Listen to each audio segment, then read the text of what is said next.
fotos, empezaban a pasar las fotos y encuentran la foto de Sergio dándose el besito con su novio. El docente, muy confundido e impactado con la situación, nunca se le había presentado, no sabía qué hacer con eso, va y se lo muestra a la orientadora. La orientadora, igualmente confundida, va y se lo muestra al rector.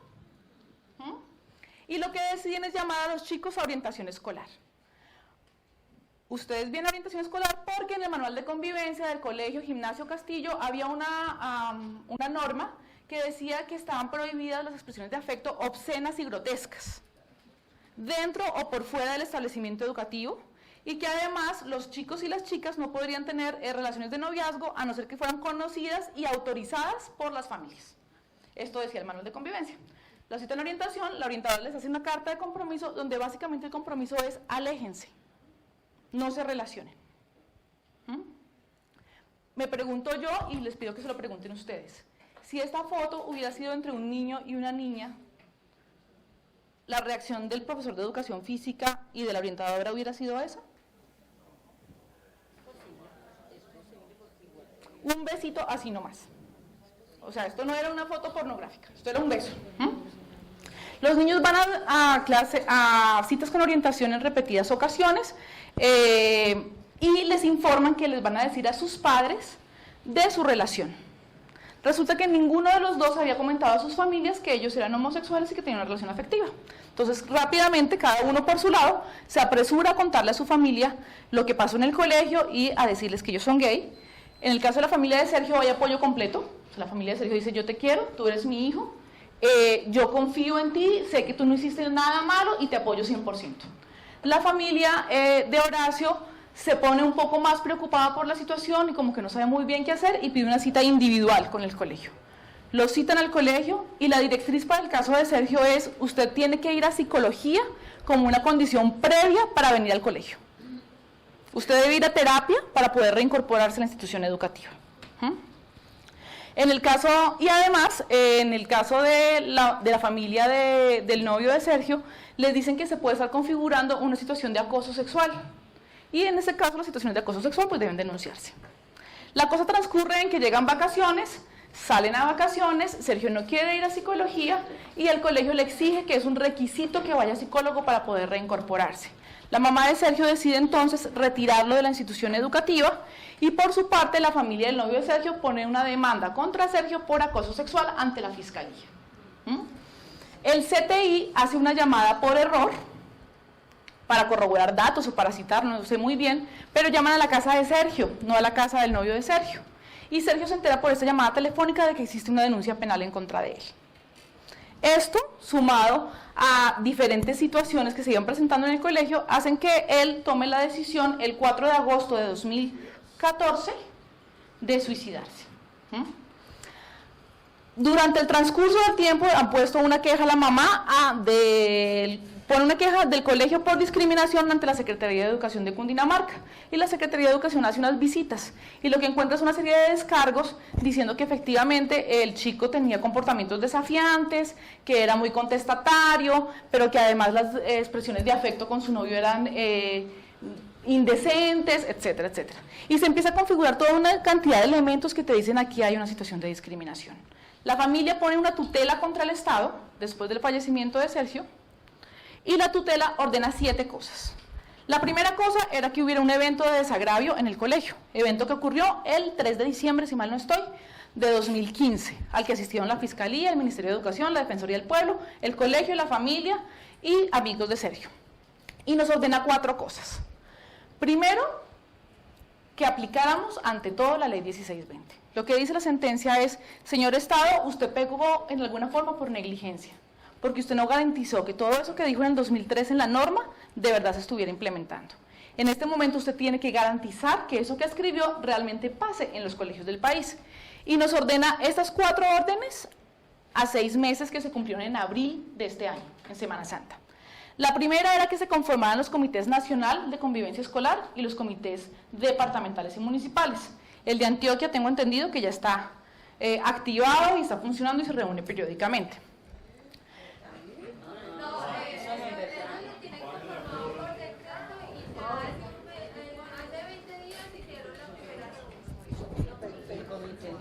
el departamental, y además deben haber municipales. Entonces, de esta clase de geografía, yo debería suponer que en abril por lo menos ya tenían que haberse conformado y funcionado los comités de los municipios que ustedes me han nombrado el día de hoy, ¿sí? Está en amarillo porque está parcialmente. En muchos casos, ¿qué pasó en este país? Los comités se conformaron de papel, pero no se reunieron ni funcionaron, solamente existían de papel. La segunda orden que nos hace la Corte los toca a ustedes directamente. Dice implementar, si no se ha hecho, los programas de competencias ciudadanas y educación para el ejercicio de los derechos humanos, teniendo en cuenta en particular el derecho a la identidad sexual e incorporarlos de manera expresa en los PEI de los colegios del país. Y ahí me voy a hacer un ejercicio de memoria. Artículo 14 de la Ley General de Educación, ¿recuerdan?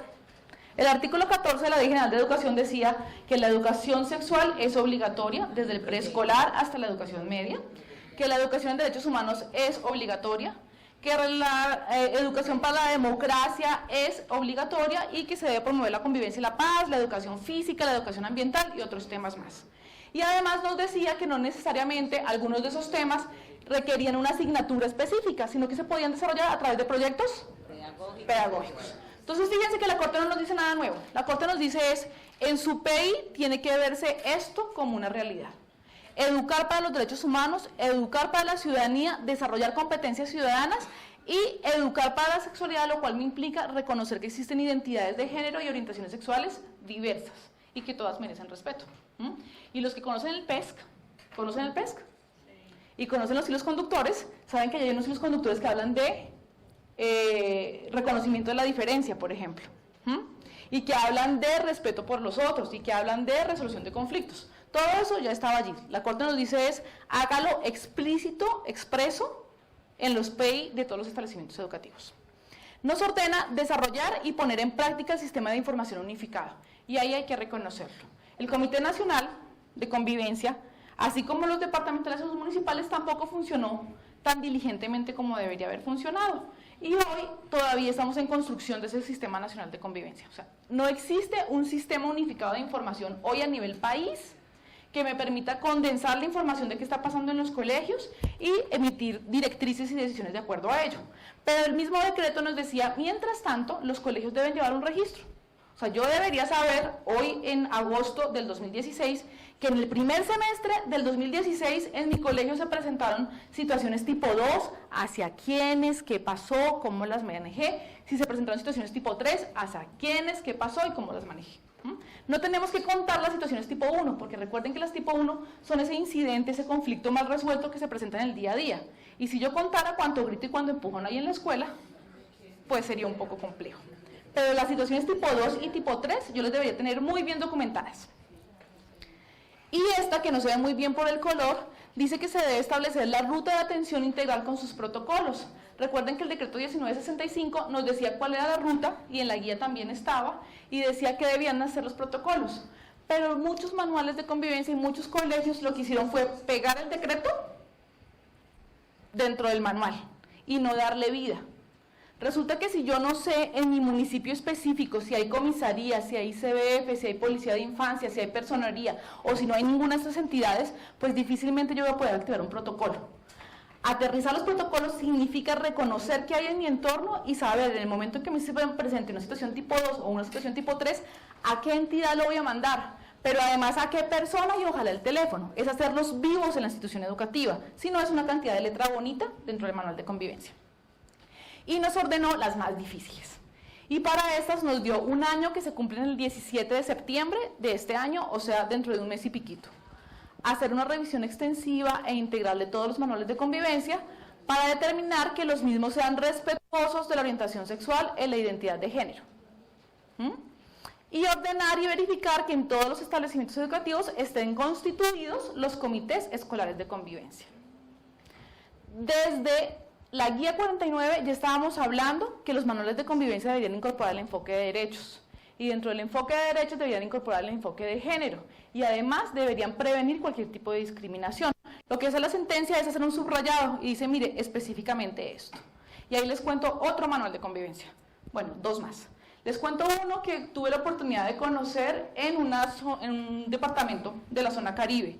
Y el manual de convivencia era de un colegio confesional, no católico, otra religión, y decía que dentro de las situaciones tipo 3 estaba la homosexualidad.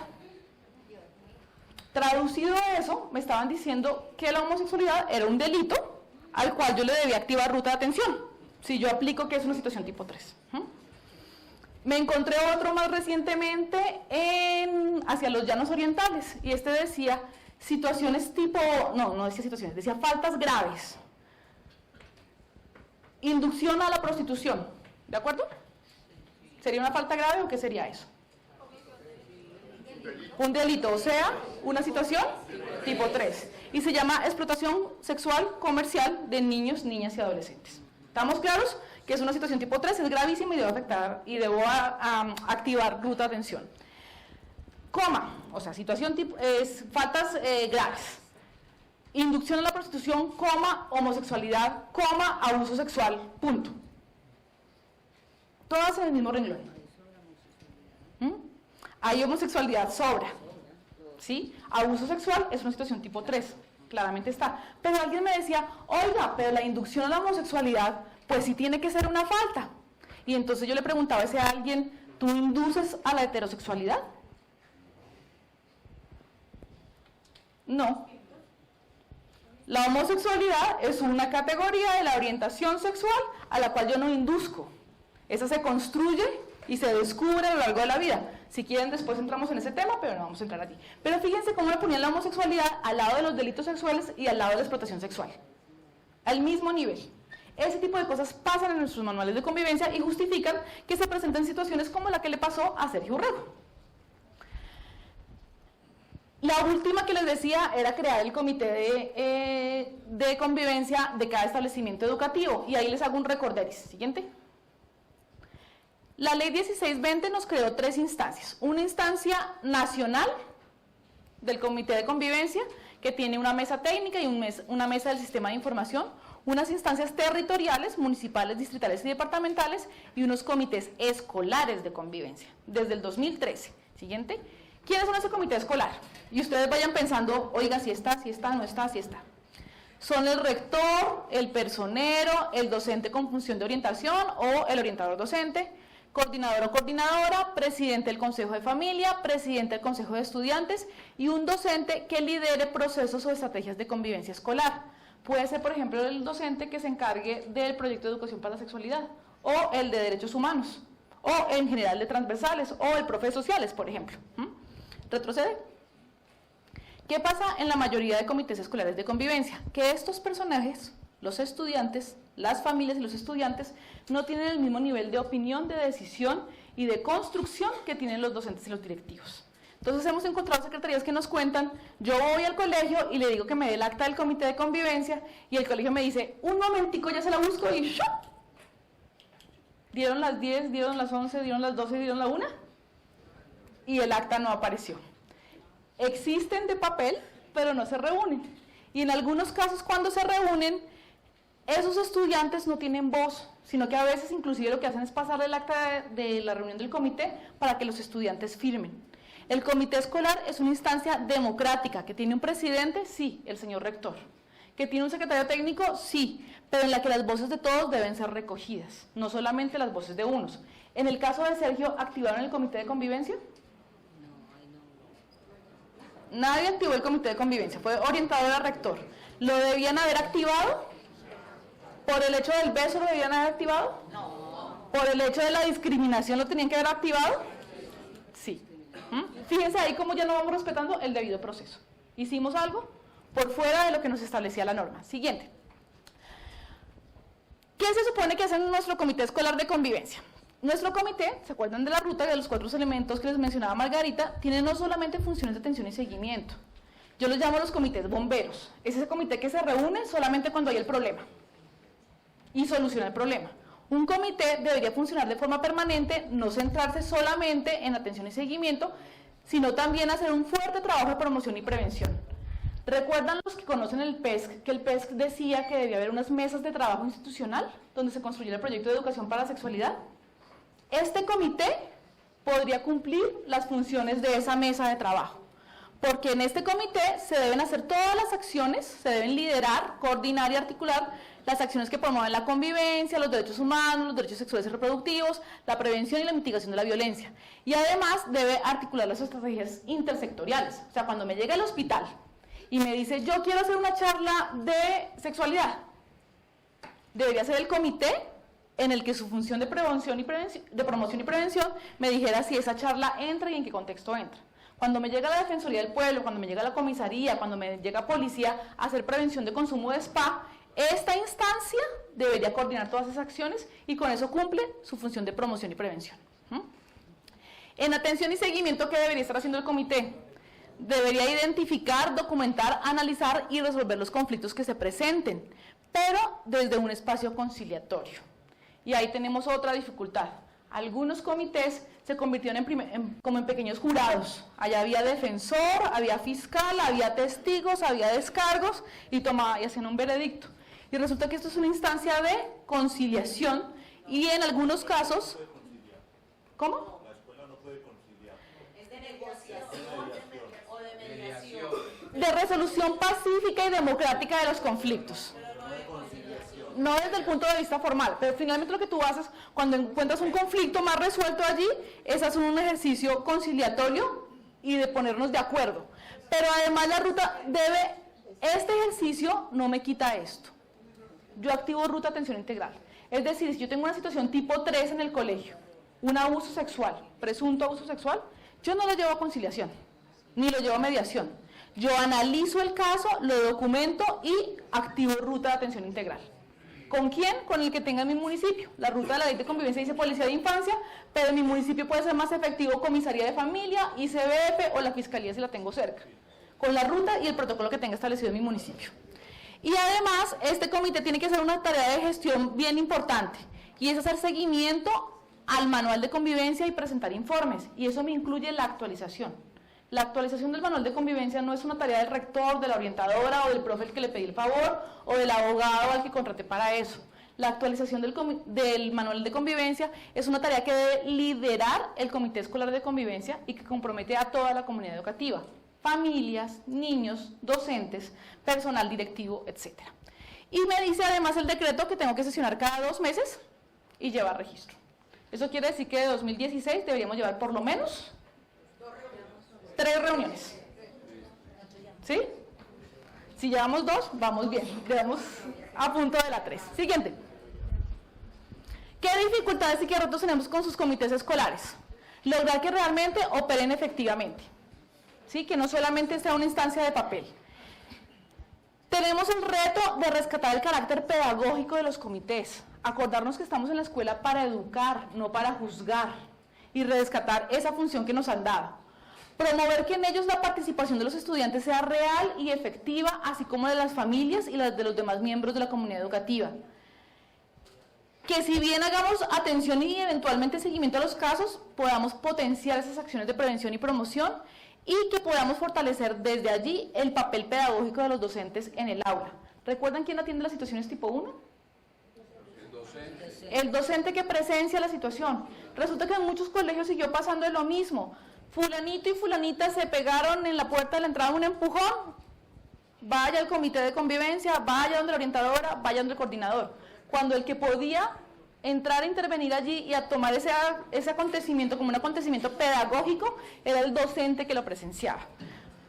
Y llevar un registro de sus actuaciones teniendo en cuenta que tratemos de evitar adoptar un enfoque de juicio y más un enfoque pedagógico. Siguiente. ¿Estamos hasta ahí? ¿Cómo ven sus comités de convivencia? ¿Hasta este momento han sentido que les ha impuesto la ideología de género o algo por el estilo? Para nada, o sea, vamos bien. Ok. Siguiente tarea que nos encomendó la ley 1620 que retoma la sentencia. Actualicen el manual de convivencia. Y aquí tenemos una particularidad. Resulta que el manual de convivencia es una herramienta que conjuga elementos jurídicos y pedagógicos. ¿Qué nos dice la guía 49? Es una herramienta que hace parte del PI, es parte integral de él, en el que se consignan acuerdos de la comunidad educativa para facilitar y garantizar la armonía en la vida diaria de los establecimientos educativos. Es un instrumento pedagógico de acuerdos. No es un instrumento normativo, no es un instrumento de castigo, no es una herramienta de juicio, es un instrumento pedagógico de acuerdos. Pero a veces nos quedamos mucho aquí. Y yo he leído manuales de convivencia en que cada cosita que está escrita tiene entre paréntesis la norma que lo sustenta. Y lo que no tiene norma, pues no lo incluyen. Llamado a que pensemos cómo está esa parte pedagógica de nuestros manuales de convivencia. ¿Ustedes trajeron hoy sus manuales de convivencia? Sí. ¿No? Algunos sí y otros no. Ok, ahorita miramos. Esta también está en colores nuevos, pero no es nueva. Esta está en la guía 49, no tienen que tomarle foto. Desempolven su guía 49 y allí la van a encontrar. En la guía 49 les decía cuáles eran los procesos para actualizar el manual. Y fíjense que no estamos haciendo nada diferente a lo que decía la guía 49. La guía 49 te decía, lo primero que usted tiene que hacer es conformar el comité escolar de convivencia. Alcen la mano los que lo tienen conformado. Chuleado. Siguiente paso, punto de partida, revisemos el manual de convivencia actual. Todos tienen manual de convivencia, ¿verdad? Y nos dice, haga una lectura del contexto del establecimiento educativo. Algunas preguntas para guiar esa lectura del contexto son las que están allí, que me tocó acercarme para alcanzar a leerlas. Y me dice, ¿de qué manera se incluyen la corresponsabilidad, la autonomía, la diversidad y la integralidad en el manual de convivencia? Corresponsabilidad, autonomía, diversidad e integralidad. ¿Cómo describiría la comunidad educativa la convivencia escolar actual? Cuando yo hago una lectura de contexto, yo tengo dos alternativas. O me siento y hago dos hojas diciendo que mi colegio se ubica en el municipio tal, que tiene tantos habitantes, que la actividad económica es esta, y eso no me dice nada de la convivencia. O cuento qué pasa en términos de convivencia en mi colegio. Y esa mirada involucra diferentes puntos de vista de toda la comunidad educativa. Me dice cuáles son los aciertos y las oportunidades de mejora del manual de convivencia. ¿Qué hicimos nosotros? Les enviamos a ustedes una guía de preguntas orientadoras para que ustedes mismos miraran qué aspectos estaban allí de acierto y qué aspectos estaban de mejora. No les impusimos nada. Les dimos una serie de preguntas para que ustedes pudieran hacer cuál es el balance de ese manual de convivencia. Me pregunta qué situaciones de convivencia afectan principalmente al colegio. Y ahí venimos a otro problema de los manuales que es muy frecuente. Hay manuales que parecen pegados de una institución a otra. Lo que aparece como faltas leves, graves o gravísimas, o situaciones tipo 1, tipo 2, tipo 3, que además las confundimos, son exactamente las mismas. Y resulta que yo registro allí lo que le pasa a mi colegio, no lo que pasa en general. Yo a alguien le decía, mire, esto es como cuando usted hace un plan de gestión del riesgo. Usted no hace el protocolo de evacuación por si me cae el meteorito, porque es muy poco probable que me caiga el meteorito. Usted hace los protocolos para las situaciones que más afectan mi colegio. Si estoy en un colegio rural donde solamente hay primaria, muy posiblemente el tema allí de centro no será el embarazo en adolescentes, será el abuso sexual. Si estoy en un colegio urbano, seguramente el tema de las pandillas, del expendio de drogas, etcétera, será un tema muy importante que afecta a mi convivencia. Pero si estoy en un colegio rural, seguramente mis temas son otros. Mi manual de convivencia debe recoger esas situaciones que afectan la convivencia de mi establecimiento educativo, que no necesariamente son iguales a las de mi vecino. Y con esto empezaba a hacer la actualización del manual de convivencia, cómo meter la ruta de atención, cómo revisar los acuerdos, qué medidas pedagógicas tener en cuenta, cómo divulgar, cómo socializar, hasta que yo saco mi manual de convivencia actualizado. Y esto tiene un proceso permanente. Si mi manual de convivencia está bien hecho, esas situaciones que yo identifiqué que son críticas en el semestre pasado, deberían cambiar este semestre. Porque quiere decir que tengo un manual de convivencia vivo, que me sirve para prevenir lo que está pasando y para evitar que se vuelvan a repetir. Si mi problema de este semestre es el mismo del año pasado, del año antepasado y de para atrás, quiere decir que algo he dejado de hacer. Entonces fíjense que la actualización de manuales no es nada diferente a lo que ya teníamos en la guía 49. Tensión frecuente es el orden de todas estas cosas. Yo tengo un compañero que le dice que esto es la pirámide de... ¿Un abogado que me ayude? Kelsen. Yo le digo la sombrillita de las leyes. Mi sombrillita funciona de la siguiente manera. Existen normas de orden superior. Todas apuntan a que prevalezcan los derechos de los niños y las niñas y los adolescentes. Está consagrado en convenciones internacionales, se recoge en la Constitución Nacional, hay sentencias de la Corte que se pronuncian y dirimen dudas cuando las hay, está la ley 1620, está el Código Penal, está la ley de infancia y adolescencia, está la ley general de educación, hay decretos, el 1860 que les mencionaba que es del 94, donde dice que debería incluir el manual de convivencia, el 1965 que reglamentó la 1620 y estos que tienen que ver con aspectos específicos en poblaciones étnicas, con discapacidad y demás. Y además hay ordenanzas y hay acuerdos departamentales y municipales. Mi manual de convivencia está acá. Debe recoger todo esto. Mi manual de convivencia no está acá. A veces, en algunas instituciones educativas, creemos que porque todos los miembros acordamos que esa era una norma, esa norma se puede saltar todo este orden jurídico e ir inclusive en contra de la Constitución. Cuando yo incluyo en el manual de convivencia que las estudiantes embarazadas deberán salir del colegio, estoy saltándome todo esto. Cuando yo incluyo en mi manual de convivencia que están prohibidas las expresiones de afecto entre personas del mismo sexo, pero las de personas de sexos opuestos no están prohibidas, estoy saltándome todo esto. Entonces fíjense que lo que estamos diciendo no es un tema de adoctrinamiento ni de ideología, es simplemente que nuestro manual debe obedecer a un orden lógico de leyes y que además Colombia es un estado laico, democrático, incluyente, pluriétnico, multicultural, que tiene un compromiso grandísimo en el respeto de los derechos humanos. Siguiente. ¿Qué tensiones comunes tenemos en los manuales de convivencia? Y ahí nos vamos a cosas más prácticas. La más frecuente, es la primera que me voy para saber si el manual de convivencia va bien o va mal. Es ir a mirar dónde están descritas las faltas y las situaciones. ¿Recuerdan ustedes cuáles eran las situaciones tipo 1, tipo 2 y tipo 3? ¿Cierto? Tipo 1, ¿cuáles son? Conflictos no resueltos o violencia, conflictos sin violencia. Conflictos manejados inadecuadamente que no implican que haya habido un daño para nadie. ¿Sí? Eso es una situación tipo 1. Situación tipo 2, ¿cuál es? Agresiones, acoso escolar. Cuando esas situaciones se convierten en reiteradas y además causan daño físico o emocional a la salud de una de las personas que están allí involucradas. Pero además este daño no genera una incapacidad, o sea, no es una lesión personal, que sería una situación tipo 3. Situación tipo 3 son todas aquellas que constituyen delitos, que atentan contra la libertad sexual, contra presuntos delitos que atentan contra las libertades consagradas en el Código, en la Constitución y que incluyen cualquier tipo de delito que esté en el Código Penal. O sea, el hurto me califica ahí, el abuso sexual me califica ahí, la explotación sexual me califica ahí, el concierto para delinquir me clasifica allí y toda esa cantidad de cosas que pudieran pasar en la escuela. Recuerden que les dije que en el manual van las más frecuentes. Yo no voy a pegar el Código Penal en las situaciones